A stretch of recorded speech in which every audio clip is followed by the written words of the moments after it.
사도행전 10장 2절로 5절까지 말씀을 함께 찾아보겠습니다. 자, 우리 2절부터 같이 한번 읽어볼까요? 2절입니다.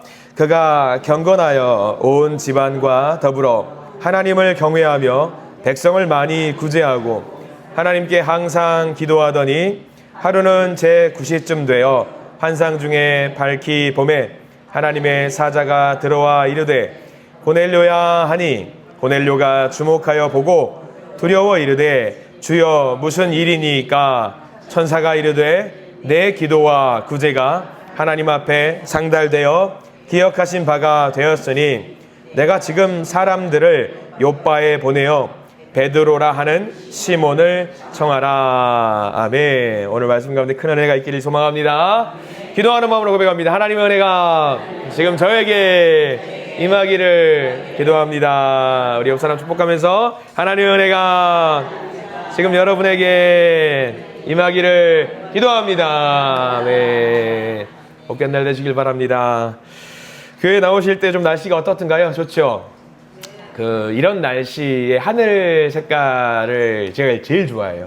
약간 이제 파란색인데 하얀색 중간에 섞여 있는 그런 색깔을 참 좋아합니다. 여러분도 좋아하는 색깔이 있으실 것 같은데 그 색깔에 걸맞는 보통 이제 언행 생활이 된다고 하더라고요. 저는 이제 청량한 하늘 같은 그런 느낌의 항상 삶을 살려고 노력을 많이 하는데 그래서 요즘 날씨가 저는 굉장히 좋아합니다. 추석도 너무 좋아하고요. 창조세계의 질서가 요즘 보면은 너무 하나님이 만드신 이 캔버스가 정말 대단하다는 생각이 들어요. 그래서 오고 가시면서 하나님 만드신 그 색깔을 마음껏 누리시기를 간절히 소망합니다.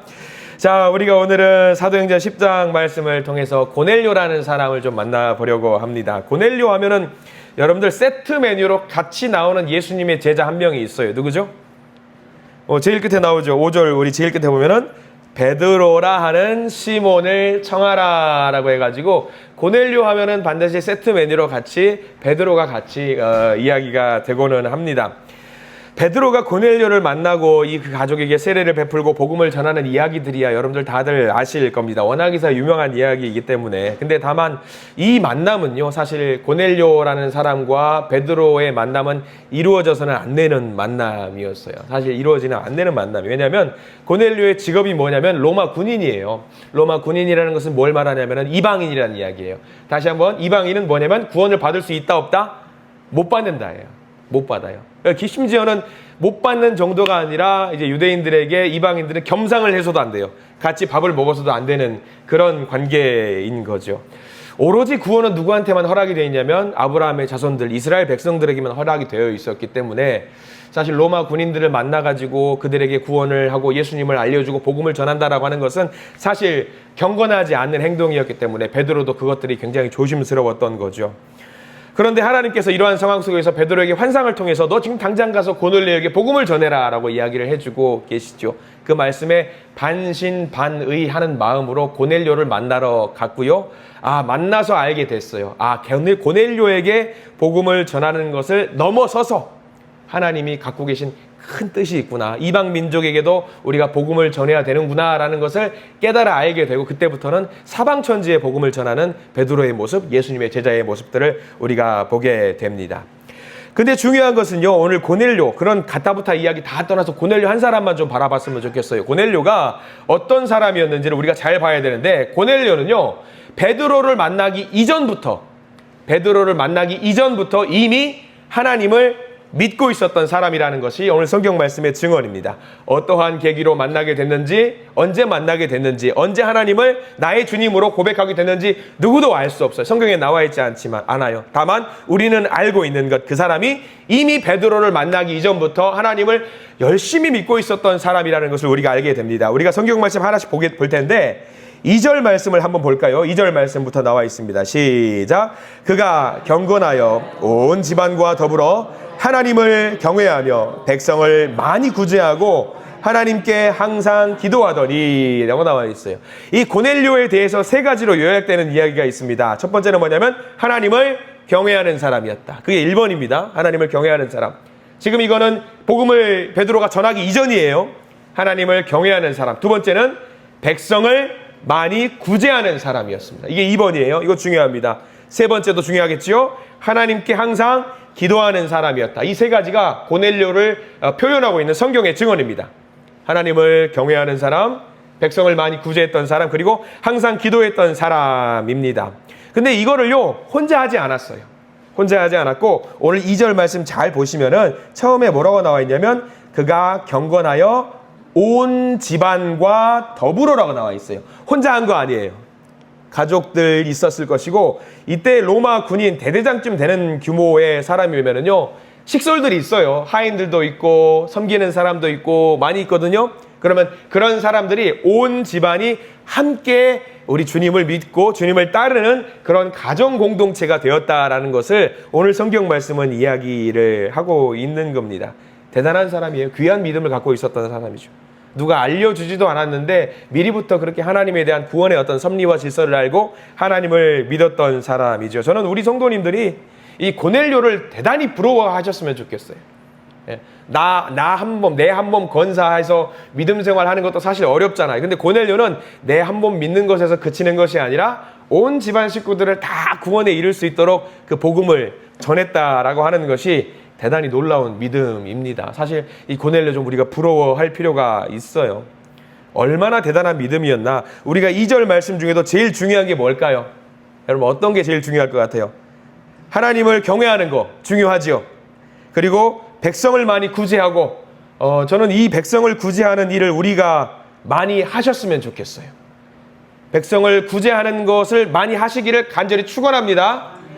더 나아가서 사람들을 구제할 수 있도록 재정적으로도 여유 있기를 축원합니다. 두 번째 목소리가 좀 더 억양이 좀 더 센 것 같은데 재정적으로도 여유 있으시고 여유 있는 만큼 또 하나님의 어떤 좋은 선행들을 많이 하실 수 있기를 간절히 축원해요. 마지막 세 번째가 너무 중요해요. 저는 이 말씀이 오늘 우리 화요기도의 모든 성도들에게 가장 중요한 말 같아요. 고넬료는 어떤 사람이었냐면 하나님께 항상 기도하는 사람이었다. 항상 기도하는 사람이었다. 이방인이었어요. 이방인이어서 우리야 믿음을 갖고 있는 사람이기 때문에 기도하는 것이 당연한 일이겠죠. 근데 고넬료는 이방인이었기 때문에 이게 기도하는 게 맞나? 저렇게 기도하는 게 맞나? 몰라요. 전혀 몰라요. 그냥 이게 이런가 보다 하면서 신앙생활을 했던 거죠. 근데 그 마음이 어떤 마음이었냐면 대단히 아주 간절한 마음으로 하나님과 이야기를 했던 것 같죠. 우리는 기도할 때 형식이 있잖아요. 하나님 도와주시고 감사하시고 그리고 제일 마지막에 예수님의 이름으로 기도합니다. 아멘. 저는 가끔 이 상상을 해봐요. 정식으로 어떤 이런 입교 절차라든가 신앙의 절차를 밟아가지 않았기 때문에 고넬료가 하는 기도는 어떤 기도였을까? 앞뒤 구분 없었을 거예요. 뭐 예수님 이름으로 기도 기른 거 없었을 거예요. 아유 하나님 좀 해주시고 좀 도와주시고 이런 기도가 아니었을까. 근데 이런 기도도 어떻게 해주셨냐면 하나님이 받으셨다라는 것이 오늘 성경의 말씀입니다. 가장 중요한 건 10장 2절 제일 뒤에 기도하는 사람이었는데 어떻게 기도하는 사람이었냐? 여러분들 펜 있으면 반드시 표시를 해두세요. 항상 기도하는 사람이었다. 항상 기도하는 사람이었다.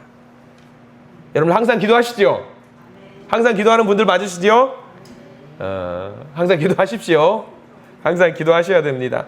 이방인인데도 불구하고 항상 기도하는 사람이었다라고 성경에 나와 있지 않습니까? 그럼 우리는 어떻게 해야 되겠어요? 우리도 더 열심히 항상 기도해야 될 줄 믿습니다. 이렇게 대책 없이 천지 구분 없이 그냥 막 했던 그 기도를 하나님이 어떻게 해주셨는지 오늘 4절 말씀이 하나님의 응답이에요. 4절 말씀 같이 한번 읽어볼까요? 시작. 고넬료가 주목하여 보고 두려워 이르되 주여 무슨 일이니까? 천사가 이르되 내 기도와 구제가 하나님 앞에 상달되어 기억하신 바 되었으니. 할렐루야. 여기 4절 뒤에는 중요하죠. 너의 기도와 너의 구제가 하나님 앞에 상달되어 기억하신 바가 되었다. 앞뒤 맥락 없는 기도였어요. 앞뒤 맥락 없는 기도였지만 그 간절한 마음을 하나님께 올릴 때에 이방인이라고 할지라도 하나님 그 기도를 받으셨다라는 기록이 담겨 있습니다. 하나님께서 인정해 주신 겁니다.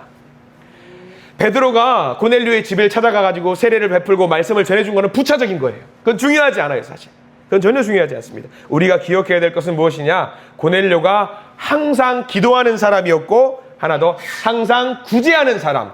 기도만 생각하셔도 안 됩니다. 4절에 너의 기도와 너의 구제를 하나님이 인정해 주셨다라는 거예요. 기도와 구제를 인정해 주셨다. 여러분 명심하시기 바랍니다. 우리가 올려드리는 그 기도를 하나님이 반드시 들으신다라는 겁니다. 그래서 우리 기도가 하나님 앞에 상달되어서 하나님이 그 기도를 기억하시고 들어주신다라고 하셔요. 지금 이 시간 우리가 화요기도회로 모였습니다. 우리가 이 시간 모여서 하는 기도가 얼마나 중요한지 여러분들 알고 계셔야 될 것 같아요. 우리가 허투루 하는 그런 작은 말이라고 할지라도 그 기도를 하나님이 들으십니다. 이거를 반드시 기억하셔요.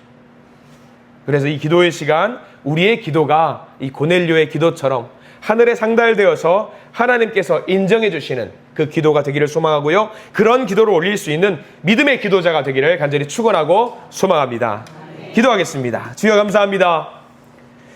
고넬료는 기도하는 사람이었습니다. 기도만이 살 길이라는 것을 뼛속부터 알고 있었던 사람이었습니다. 그래서 자기 혼자 넘어서 가족 모두 그리고 함께하는 식솔 모두 기도하는 사람이 되기를 간절히 원했던 그런 사람입니다. 주여 우리도 기도자입니다. 다만 간절히 바랍니다. 하나님께서 인정해 주시는 기도자가 되기를 소망합니다.